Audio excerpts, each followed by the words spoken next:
Joel Marin, I take it what you've done is kind of turn that on its head. You're making lemonade out of lemons. In the very title of your excellent book, Become the Fire.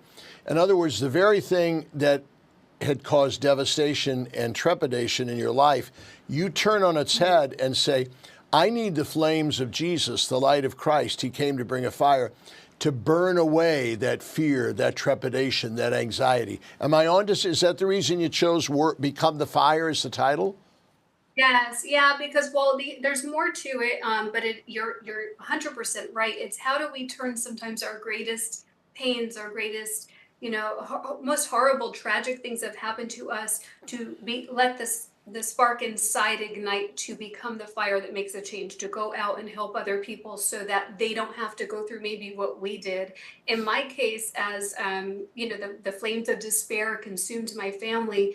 My mother ended up in a mental institution. My Oh, father ended up an alcoholic and a workaholic. And up until a week before his death, he would scream at night, "It's not my fault. It's not my fault," because he had tried to save my oh sister in the fire no. and wasn't successful. Now, it wasn't his fault, but he lived in those flames and that despair. It My, oh consumed him. my.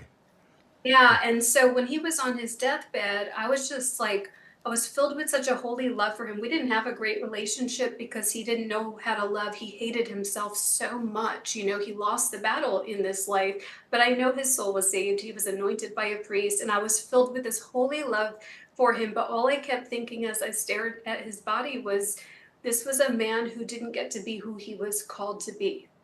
And that I think is one of the most devastating things that can happen is when the enemy wins the attacks against us, when the fires in our lives consume us and we never get to become the fire that makes a change. That's the greatest tragedy because each and every one of us has a purpose and a mission, and God has given us different talents and graces to make the world a better place. And so my fire that I'm fighting for is my sister's legacy. My father, I'll fight for my daddy the rest of my life. I'll fight for everybody listening to this or watching this, that you become who God wants you to be because he loves you. And sometimes when things end in our life with God, he's not done with us, and ending is a new beginning in Christ.